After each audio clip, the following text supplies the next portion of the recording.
Hey guys, today we're going to be continuing watching the Spy Psychology series by Jones Hill 2. I haven't played Spy just yet. It's probably going to be the next class that I try out, but I hope that this video is just as good as part 1 because part 1 was like really educational on the basics of Spy and some of the things that you need to know before you jump into the class. And man, it was just an awesome video. I really hope this one, which is called Behind Lines, I really hope that this one is going to be just as good and educational as the first one was because it was awesome. So thank you so much to everybody that liked and commented on the previous video. Man, I really appreciate it. You guys are awesome. And if this is your first time stopping by the channel, do not forget to hit that sub button. Please and thank you. And let's go ahead and jump into it.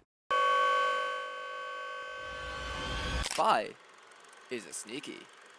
He doesn't stab. But, you know, you've got to get behind players to do the stab.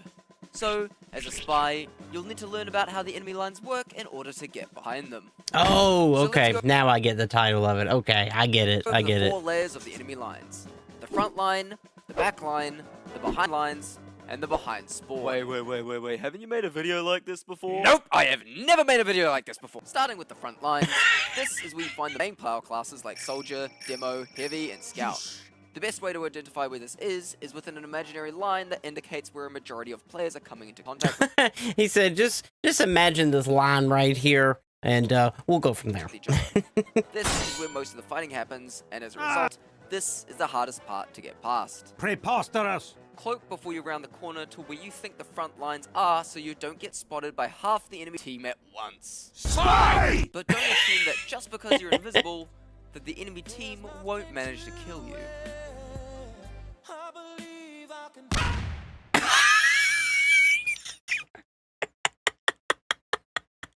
Oh man. So yeah, so far this is, this one's just as awesome as the last one so far, but I really like the style of comedy, man. It's just so funny, dude. So yeah, one really difficult part of getting behind lines is not getting hit by crossfire. Oh, man, I can already tell that I'm really going to enjoy this this creator's content, but just solely because of the few jokes we've seen have just been so on point. Here. 1, be really patient and wait for a good opening to get past. 2, brush up on your movement and prediction skills so you can evade the crossfire without getting caught. Okay. Or 3, just use a flank if there's one available because honestly, it's the best option in cases where you have it. Now, you're past the front lines, and we move on to the back lines. The back lines are where you'll typically find engineers, snipers, and retreating players. The back lines tend to have a lot of cover, which is really helpful to the aforementioned players. Looking for where cover is and potential engineer nests is the best way to identify where the back lines are. Okay.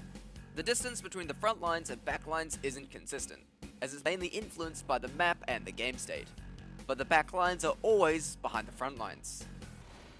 Okay, yeah. This one seems to be just as educational as the first one was, because like I said, I haven't played Spy just yet. I'm going to be playing them pretty soon, and I'm really glad that you guys suggested I should watch these because they're really good. But if you go beyond the back lines, you'll find yourself in the behind lines. Here, there Okay. are very few players, typically only the odd players making their way from spawn to the front lines, or that one lost free to play.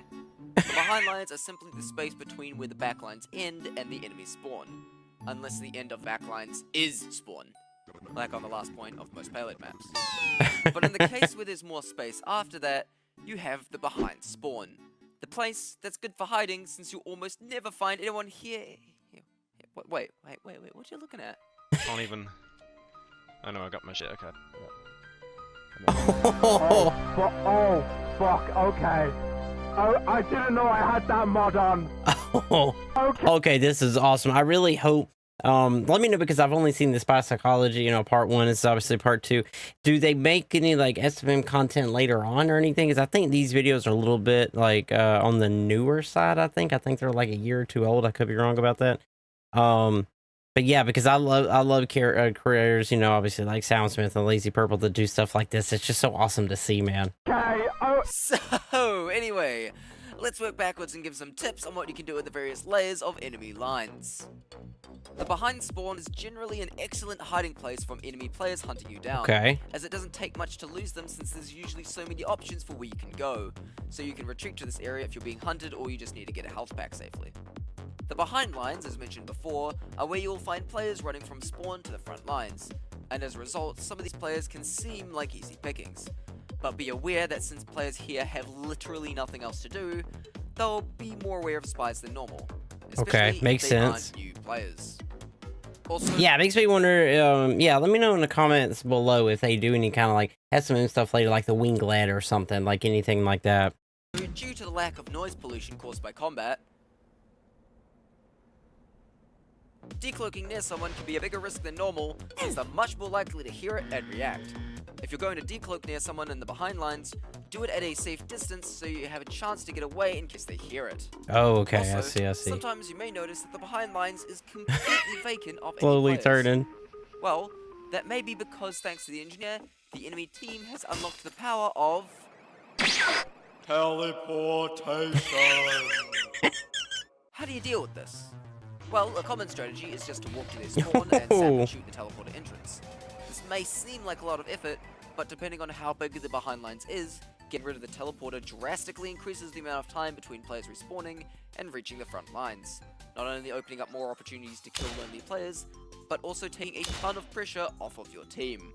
As a very good sentryman once said, sentries get kills, dispensers save lives, and teleporters win games.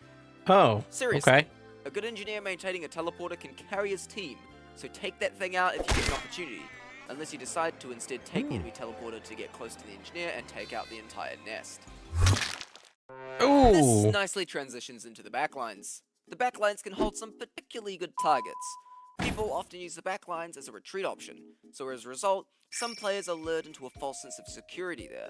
They'll Okay. sometimes catch up low health players looking for a health pack, and since Spy can see the health of enemy players, don't forget that Spy has a gun! Snipers are often really tunnel visioned with being He did that one in the last one too. scoped Like, in, don't forget, you so could they use often be this. Easy pickings. And even with a Razorback, they tend to forget that Spy has a gun. Oh wait, I spent that joke already. Engineers may seem like easy pickings, but good engineers are typically rather spy aware. So without going into too much detail, you're best to go for them when they're distracted, usually by your own team. Oh, damn it, Spy! Okay, so for the front lines. Players here can be pretty distracted by the more immediate threat in front of them. Big man. Distracted players in the front lines are generally your best targets, but be aware of other players seeing you before you get the stab and shooting you to prevent said stabbing. Spy! Oh, Also, yeah, after you okay. get the stab and everyone turning around and hearing the scream of your victim. Uh-oh. In situations like this, you'll really need to rely on your movement and cloak to get out of there. In some cases, players may be so distracted with fighting your team that you'll be able to backstab multiple of them in a row. Which, yeah. Oh man, see this seems like just top tier stuff. I feel like when I do Spy, it's not gonna go even close to this. Not even close to a good run through.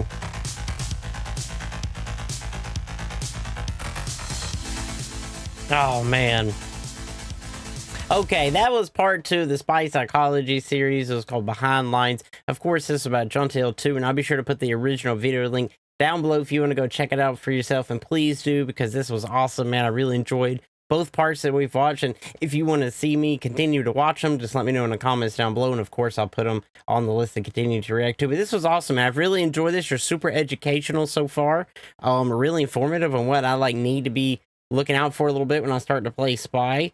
And I can't wait to see what else there is. And let me know if there's any other series. Like I said, I think these are on the newer side. But if there's any other series by this creator that is awesome to check out, just let me know in the comments down below, man, because this is really fun to watch. So thank you so much for being here. If you haven't already, be awesome if you hit this video with a like. It really, really helps out the channel here. And if there's anything else you want to see me react to, you are more than welcome to put it in the comments down below, and I'll be sure to put it on the list to make. So that's all I got for you. I will see you in the next video. And do not forget, man, it's Orc Army for life.